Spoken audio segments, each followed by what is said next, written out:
Hi, my name is Mike, and I'm here to read a comic. And today's comic is The Invaders, issue number 8, dated September 1976. This is a comic that I had bought on a semi-regular basis as a kid. There were things I liked about it, but there were also things that didn't really particularly grab me. The Invaders was always kind of an odd bird for me, in that it's taking place during the, quote, Silver Age of comics, and these are, for the most part, Silver Age heroes. However, this is written in a Bronze Age style writing, so it always kind of threw me off a little. I was never a huge fan of the Silver Age. I mean, I would read those comics sometimes, but for the most part, I never really enjoyed them. In this particular issue, we're seeing that they're bringing in a new hero. It's Union Jack. And for the most part, I liked Union Jack. I had a kick out of him. This is the middle of a 3-part arc, and I think this is probably the 3 issues that I enjoyed the most. Excuse me. But I am just going to take a look at number 8. What happens in the previous issue is referenced a lot in this issue. So if you haven't read number 7, you'd know what's going on reading number 8, because there's so many flashbacks. The cover's pretty decent. It's a Jack Kirby cover, although the interiors are done by Frank Robbins. I heard that was a problem in terms of sales. Excuse my voice. That was a problem in terms of sales, because as I had mentioned in another review, most kids did not like Frank Robbins' work. I've grown to appreciate it. I remember being jarred and what the hell is this crap when I first saw it as like an 8-year-old. But when I got much older, I really appreciated some of the things that Robbins did. So I'm going to go into the story.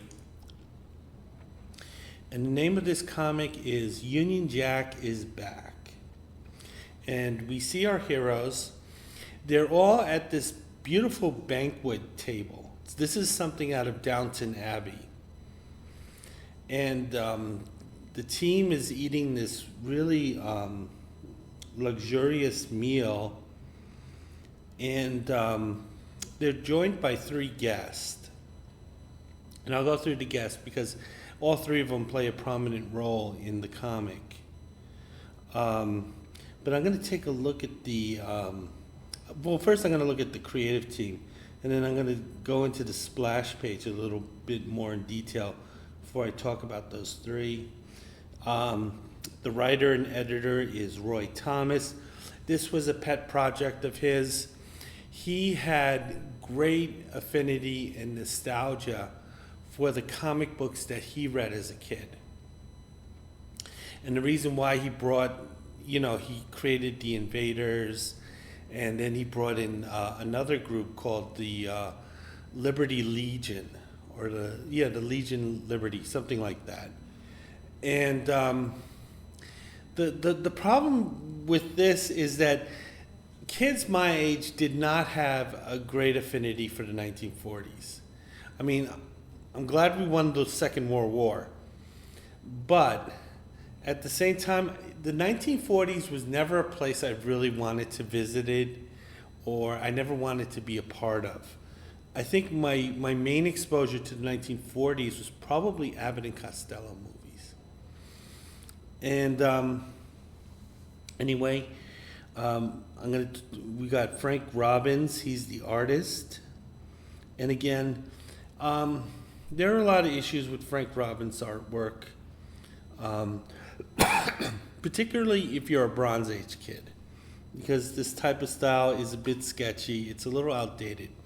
However, like I said, there are good things about it. One of the good things about his artwork is that there's a lot of nuance, in that you can look and see what's going on, and you get a good idea the tone and what the characters are going through, because everyone's very expressive here. We see one of our protagonists. He's known as Lord Faldwell, but it turns out that he was Union Jack in the First World War. He's kind of presiding over this dinner table here, and to his right we see Captain America, and he's talking to an attractive young woman. So he's kind of scoring points there. Right next to the young woman, we see the original Human Torch. He's looking a little dour and down. I can't really blame him because he's an android and he's there with a plate of food in front of him. I don't know what he was supposed to be doing with that. We see Namor. He's on the other end of the table. Namor was drawn differently in the comic, not so much on the covers, but in the Invaders comic, he tended to be drawn a little bit younger. He tended to have a little more hair, kind of like a greaser 1950s look. His head tended to be a little bigger and a little flatter. I guess they wanted to distinguish him from the Namor that came from the Marvel Universe proper, the 1970s version. And he's looking over some food.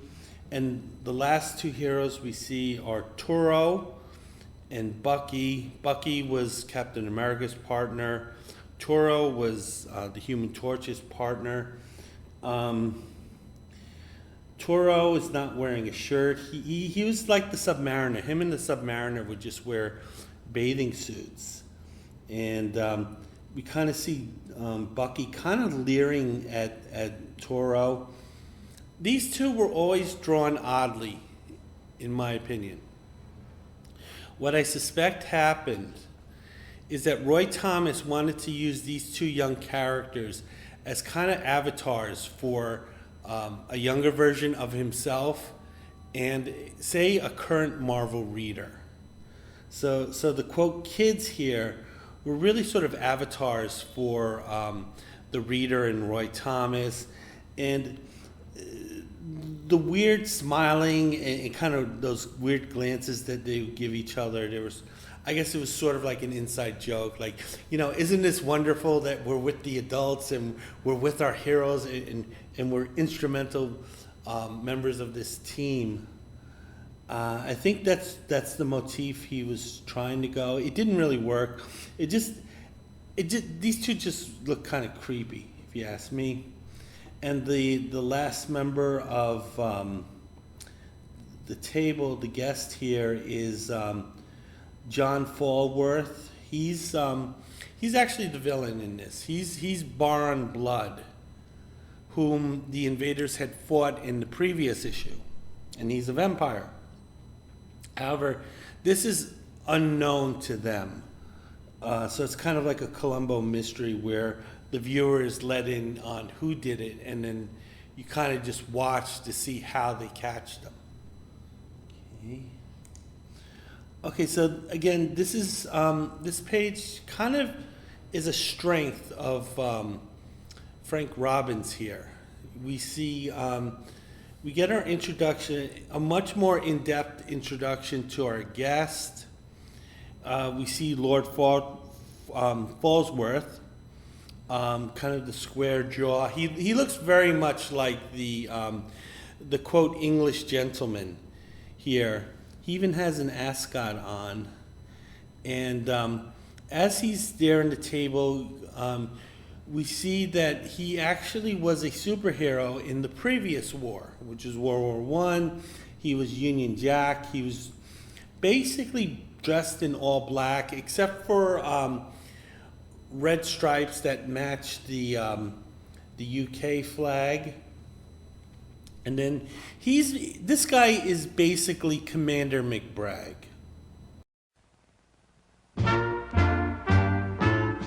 There, Istanbul. Did I ever tell you how I outwitted the enemy's Secret Service on the Orient Express? No, but I really have to catch a train myself. I was traveling from Istanbul to... Next we see his daughter Jacqueline. based on her age, she really should be the granddaughter. So I'm thinking the Lord here was kind of doing a little grooming, that maybe he got a bride that was probably a bit too young for him. I guess he's figuring, hey, Bill Belichick can do it, I can do it. So anyway, he has this very young daughter, and the young daughter was involved. Basically, basically she's Rose from Downton Abbey. Oh my... How on earth did you find me?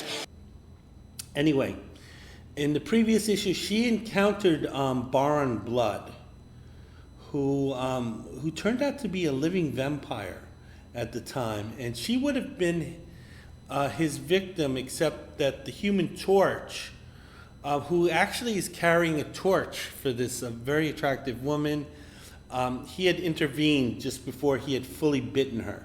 So she was sort of partially bitten by the vampire. And we see our last guest, and it's John. It's John. He's the nephew of Lord Falwell. I don't know what his first name is. It turns out that he's a vampire. He has very prominent vampire teeth. However, he uses false teeth to cover them up. So he basically looks like he has bad veneers on. It turns out that unlike the others, he's allying himself with the Nazis. So this is why they were in conflict with each other. I'm not quite sure the Nazis would actually take this guy in. Strangely enough, even though their policies were sadistic, the Nazis did not like sadists. And the reason they didn't like sadists is because when a sadist tortures someone, they're doing it because they like it. And the Nazi leaders wanted total control. So they wanted like school teachers and crossing guards to do the torturing. Because if they're doing it, they've been conditioned to do it. And they're not like this guy here who takes pleasure from it. But nevertheless, in this universe, he's allied with the Axis. So we see some of the dinner talk that's going on, and it's started by Jacqueline here. She's not a big fan of the war. She's very much a pacifist. So when Captain America and her father, they're exchanging war stories. It's Forrest Gump. Slow, yes, retarded, maybe, braces on his legs, but he charmed the pants off next to him and won a ping pong competition. That ain't retarded. He was a goddamn war hero. Right. You know any retarded war heroes? She's taking it as, you guys are talking over these stories like you're talking over like sexual conquest is. And this, war is a horrible, terrible thing, and you shouldn't try to make it feel, exciting. However, her father and Captain America really aren't like that. They do admit that, there's an aspect of the action and an adrenaline rush that they do get, but they don't enjoy the fact that they're out here having to fight this war. And they're fully aware that innocent people have been killed, including Jacqueline's mom. So this is the reason why she's so anti-war. The Human Torch is kind of moping around, kind of listening, but not really saying anything. And he's kind of bothered by the fact that he has kind of the hots for Jacqueline, but Jacqueline seems more interested in Captain America than in him. And it's sort of bringing out this kind of inferiority complex that the Human Torch has. The fact that he's kind of a synthetic person. Even though he's not written that way, he constantly reminds himself, I'm not real, I'm a synthetic person. So of course, the real hot chick is going to go for the real human guy. So that's kind of bothering her. John, the nephew, he seems very much like kind of above everything. He seems a little snobbish and standoffish. Oh, I should say that that this guy is basically Ortho from Beetlejuice. She's still upset because somebody dropped a house on her sister. And they're discussing the First World War. Union Jack is retelling some of his exploits in here. Again, some really nice Frank Robbins artwork. Frank Robbins knew how to draw World War II. I had always pictured World War II as this very dreary, very rainy place, dark and depressing. And Frank Robbins, he can draw that. Then we see Union Jack. He's going into action. He's after some secret documents that the Nazis have. It turns out that that he had grabbed the documents, but the two soldiers had been killed in the action. Union Jack does express sorrow because he's like, hey, these were two guys who were just simply doing their job. They didn't start this war. They ended up being involved with it, and I really feel bad about the life that was lost. But at the same time, I'm saving more lives by getting this secret information. Union Jack, he's retelling how he had gone to his commanding officer, and he brought back the secrets. But his commanding officer tells him, hey, we need you in London, and we need you in London by tonight. And we see that Union Jack, he's strapped up with a parachute, and he's heading out to one of the, what did he call it? Like the bioplanes? The World War II planes they had, and they're flying over London.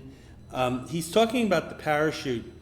I think the parachute at this time might have been experimental, which is pretty scary because this is their top superhero guy, and they need him in London. He chooses to fly there, which is fine, but they don't have many airstrips.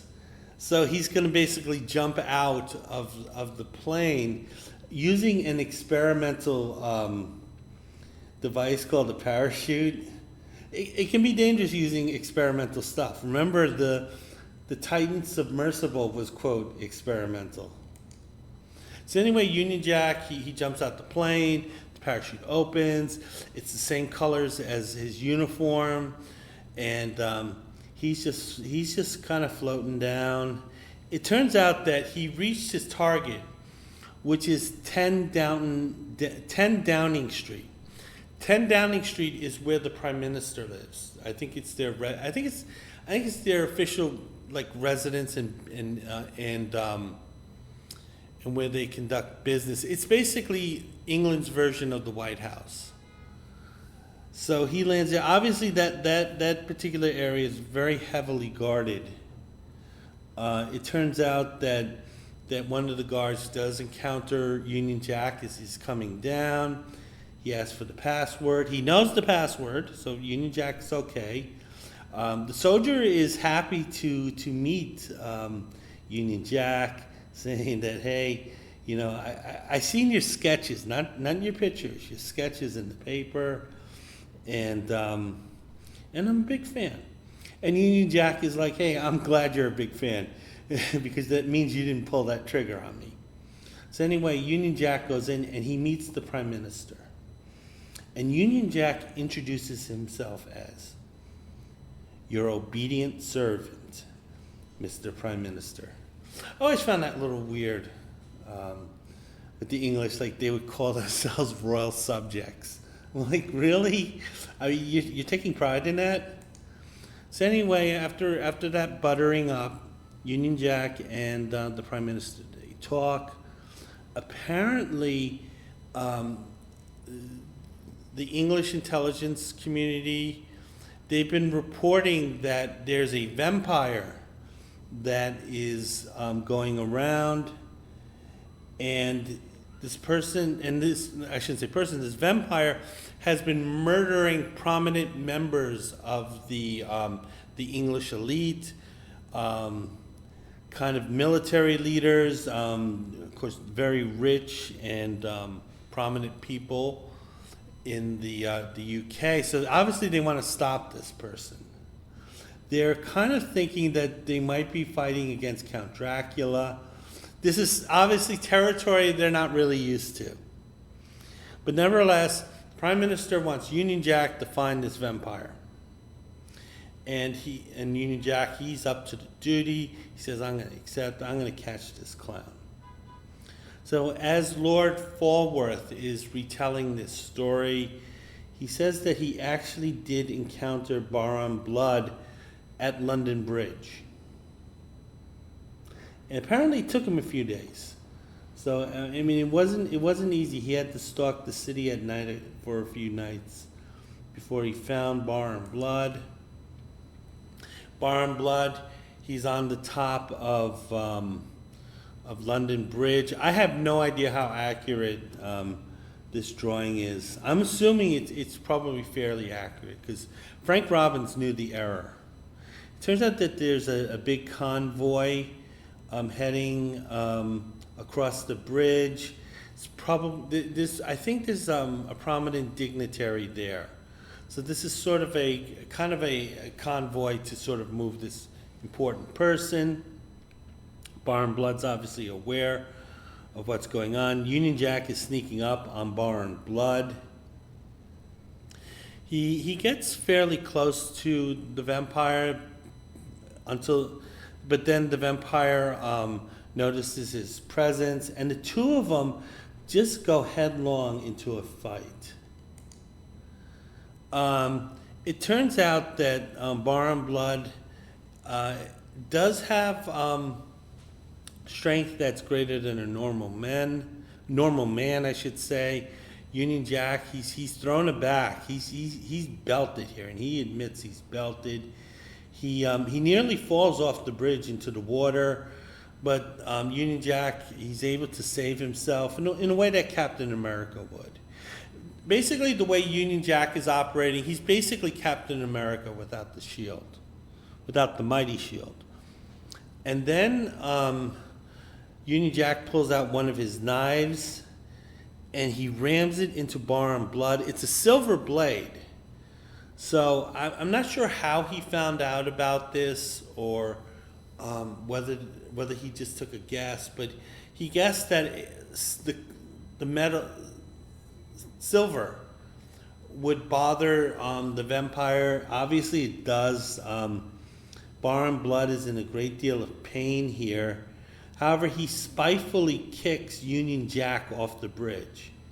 So I guess on one hand, Baron Blood, he was thwarted in his mission, and he's going through quite a bit of pain, but at the same time, he was enough of an a-hole to kind of kick this guy right off the bridge. He said, if nothing else, maybe I'll get rid of you, and that might be better. Union Jack falls, but it turns out that the car that he lands on has the dignitary that Baron Blood was looking for. So basically he landed on the car that Baron Blood was looking to attack. Baron Blood flies away. He realizes he's in no condition to continue. Union Jack, he's there. He's kind of like, he's kind of waving his fist at Baron Blood, like, hey, come back. But nevertheless, he didn't. And because this dignitary was saved from Baron Blood and got to do whatever he needed to do, the Prime Minister gave Union Jack a special medal. So, Commander McBride going through his story. And everyone's kind of impressed, although his nephew is kind of like a little standoffish about it. The Lord Falworth, he is admitting that, while, war is hell, hey, it's also exciting too. Jacqueline, his daughter, is very upset over this because, she associates war with her mother being killed. So she kind of rushes off, throws a temper tantrum, leaves the table. Captain America is very concerned because, hey, he was scoring with her. Hey, and Sharon, Peggy Carter, who's she? Anyway, Jacqueline storms off. And again, really kind of a nicely drawn panel here where you see Jacqueline, she's leaving, and in the way she's drawn, she's clearly upset. So again, this is something really good about Frank Robbins' artwork, is that there's a lot of nuance to it. We see Ortho here. I mean, John, the nephew, he's talking, he's being very arrogant and standoffish. And Captain America kind of doesn't like it. He's giving him the business, saying, basically saying, listen, we're here to stop, terror. We're not here to, cause it. Namor jumps in. Namor was always drawn, also in addition to sort of having more hair and a bigger, flatter head, he was also drawn as being really sweaty looking. So it always looked like he was wet, which is, I guess, probably the thing. Like Namor, he isn't used to being in water, so they have like a little, they have a little bottle of water, and he just kind of just dumps it on himself every so often, like he's in a Russian sauna or something. So anyway, the guys are talking. The other invaders are in agreement with Namor. Namor's like, we're here to stop the bad guys, blah blah blah, and we're gonna stick with you guys to the end. Bucky is going, hell yeah, I like that. However, the Human Torch kind of isn't answering. He's kind of moping, so he's not really listening to these guys. And again, some nice nuance here where Toro is noticing this moping, and he's kind of quietly, saying something to the Torch, like, hey, wake up, buddy. And then he actually does the hey, wake up, buddy thing by kind of giving him the elbow here. And the Human Torch, again, he looks like he has not slept in 72 hours here. He has the 1,000-yard stare. There's just no emotion in him. Yeah, I know he's an android, but he's not presented that way. So I'm gonna just treat him like he's a person, a human, I should say. He is a person. So anyway, we see Torch is in agreement. He's just kind of making excuses, saying, "Hey, I was daydreaming. I had the little grinders going on in my head." Captain America is saying, "Forget about it. We all daydream. Tomorrow we're gonna map out a battle plan. But meanwhile, just kind of enjoy this nice house and have a good rest." So we see that it's later in the night, so it's near dawn. Actually, it says early dawn. Rose is up. Jacqueline, I should say, is up. Rose from Downton Abbey. Yeah. So anyway, Jacqueline's up. She's kind of just doing a little gardening here, looking at some of these English roses. Captain America's sort of explaining his position more, saying that, listen, I fight because I have to, and I do it for people like your mom, and I feel terrible that your mom was not saved, but don't look at me as someone who enjoys this activity. She's still kind of putting up a little bit of resistance. So, and she's also worried about her father. She's worried that he's an older guy, but he's a very patriotic guy. So he's a guy who might want to jump back into the fray. So another reason why she didn't like all that war talk was that she didn't want her dad getting any ideas about unretiring. However, as they're speaking, they do have a visitor who slightly overhears what they're saying. It's John, the nephew, who we know as Baron Blood. And he's kind of just philosophizing and talking about his life. He's also coming across as very arrogant know-it-all, too. Looking at this, again, more nuance. He clearly views himself as superiors here. The butterfly, now he turns away as he was holding a butterfly. So he was pretending, oh, I'm a nature lover and I'm going to catch this butterfly. As soon as he turns away from the other two and they don't see, we see John kind of crushing that poor little butterfly. I guess he kind of feels like a sense of power in him. Again, this is what I had mentioned earlier. I'm not sure the Nazis would accept this guy because he's cruel, but he's cruel because he enjoys being cruel. And it's not like, the banality of evil where you had these ordinary, everyday people being cruel. So anyway, going back to the comic universe, the Invaders sort of have this, they have their own spaceship that is definitely well above any technology that was employed during World War II. As the Invaders are leaving, Jacqueline's spirits are actually raised because her father didn't go with them. And that was the thing she was really afraid of, her father unretiring. Because she believes him to be kind of frail. And he's not frail by any stretch. But nevertheless, she already lost her mom. She doesn't want to lose him. And the other Invaders, they're going to do what Union Jack did during the First World War. And that is to patrol London and look around and see if they can find Bar and Blood. We see the Invaders are spreading out. Captain America and Bucky, they're going to go on foot. Good luck getting around London on foot. We see the two Torches, the Human Torch and Toro, they're both flying off. So since these two can fly, they're going to take advantage of their powers of flight. Namor, I believe he's jumping into, I think it's called the River Thames.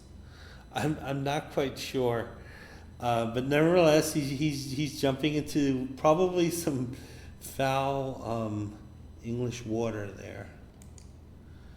So it turns out that the Torches are the first to see Bar and Blood. So they see the figure of Bar and Blood. There's a bunch of balloons, like not like circus balloons. I'm talking about like Hindenburg type balloons, like blimps and so forth around. It turns out that the Bar and Blood figure is a dummy. So this was all a rouge to sort of lure the Torches in. They do go in, and then the dummy Bar and Blood figure explodes. So it was a booby trap. And we see the two Torches. They're still lit, but they're falling. The Human Torch is handling this a little better than Toro, because Toro's starting to lose consciousness, and when he loses consciousness, he doesn't have his flame powers. So then Namor from the river, he's able to hear this and see this, so he comes flying out, and he approaches Bar and Blood, and he should be a very formidable opponent for Bar and Blood.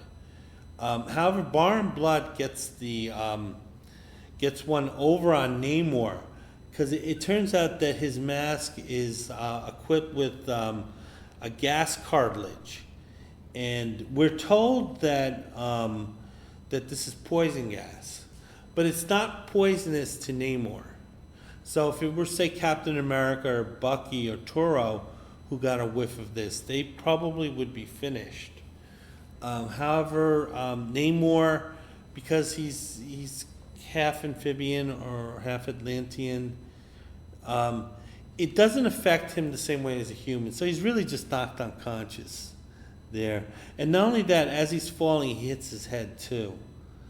So while Namor's alive, he's definitely not in good shape at the moment. We see Captain America and Bucky. They approach the vampire, Bar and Blood, and the two are talking. They're having it out, sort of. They're prior to a wrestling match. They're having their kayfabe. So anyway, Captain America lets it be known that he's going to stop Bar and Blood. Bar and Blood's letting it be known that, hey, I'm going to get rid of you guys. So Captain America and Bucky, they leap into action. I think they bypass what they believe is a trap. However, when they try to make contact with Bar and Blood, they're not able to, and he's able to recoil their punches. So it looks like Captain America and Bucky, they didn't get a good shot in. And Bar and Blood, he's strong enough to withstand that. And it turns out the trap that they jumped over, that they were avoiding, Bar and Blood basically slapped them into it. So they ended up being electrocuted anyway. So they're all stuck in this trap, which is sort of this electrified net. We see the Toro and the Human Torch, they can't aflame. Namor's weakened, he can't get out. Captain America and Bucky are not strong enough to break these bonds. So Bar and Blood is gloating over them. But then out of nowhere, suddenly Union Jack shows up. And he's going to go after his old enemy here. And Union Jack remembered to bring the silver blade. He's immediately going to strike at Bar and Blood. Bar and Blood is much faster than him, so he belts him right here. And he knocks Union Jack to the ground. And Bar and Blood grabs Union Jack's gun, his handgun, his side piece. And Bar and Blood is making a show that he's going to kill Union Jack with Union Jack's own weapon. He's very dramatic here. Again, nice Frank Robbins detail and nuance. However, the gun backfires on Bar and Blood, and there's a huge puff of silver dust. So it's not just dust or gunpowder. This is silver dust. Bar and Blood, who for some reason silver is a weakness to him, the dust gets into his eyes, it gets into his mouth. He's in severe pain right now. He basically got maced. So whatever pepper spray does to a person, this is what's happening to him here. Bar and Blood, he not wanting to be on an episode of Locked Up Raw and being forcibly taken to the detention center. He flies off. And he says, listen, you won round one, but don't worry, I'll be back to finish you guys off. So then, once he's gone, the electrical current somehow ends in the trap. The other members of the Invaders are freed. Union Jack helps out. And this is something I love about Union Jack here. He wants in on being one of the Invaders. And he is so fucking polite about it. I would have accepted him as a member, even if I felt that he was a total failure in anything else. But goddamn, this man's etiquette is off the charts. So I would just have him just have a charm offense. So the other members, they saw Union Jack in action. They said, bro, you have nothing to prove. Even the Human Torch is going along with this, even though he has deep reservations. And the thing is, because of his feelings about Jacqueline, and because of how Jacqueline feels about war, and how protective Jacqueline is of her father, he feels that the Invaders sort of betrayed her. And to a degree, he betrayed her. Which, if you're trying to have a romantic relationship with someone, you want to keep the betrayals as low as possible. So Human Torch, he's kind of he's kind of dwelling on this, how it might affect his relationship with his daughter. Union Jack, he's happy as fuck. He has some beer partners, beer buddies to go to the pub with now, and yeah. And the follow-up is kind of Bar Blood's origin and basic, kind of his ending, sort of. Remember, he's a vampire. So anyway, yeah, I mean, I thought this was a really good comic. I enjoyed it. I just wasn't invested in the World War II setting, because the thing is, I was reading current Captain America at the time. And I said, well, you know, if these adventures happened, and he's also alive in the 70s, you know, didn't feel there were any real consequences. Okay, so I'll take a look at the letters page. I gotta see here. One of the things they made an announcement about was that the Invaders, by quote popular demand, was gonna go monthly. I don't remember much demand for the Invaders, so I think that's kind of an overstatement there. The letters page is actually mostly about not the Invaders, but actually Marvel Premiere, which had the debut of, quote, the Liberty Legion. So Roy Thomas, he wasn't just satisfied with one nostalgic book. He actually came out with another one, and this was the Liberty Legion. In addition, in one set in the 1950s, he also did, I think, 3D Man. And I never read that comic, and I heard it was terrible. But Roy Thomas, he had like 3 kind of like these nostalgia pet projects going on, talking about Liberty Legion. First Letter does like it, and he's actually, I think actually this kid is the person writing it, I think he's a graduate he must be a graduate student in history, because he's really going deep into World War II and the history there.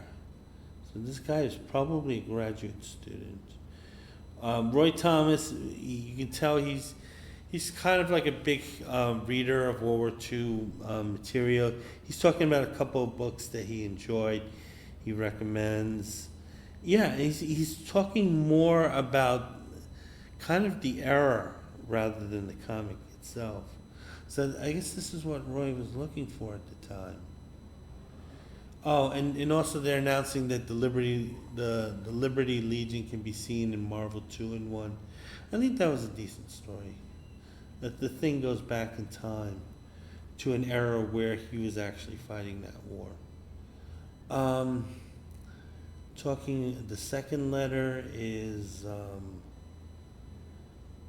they're talking about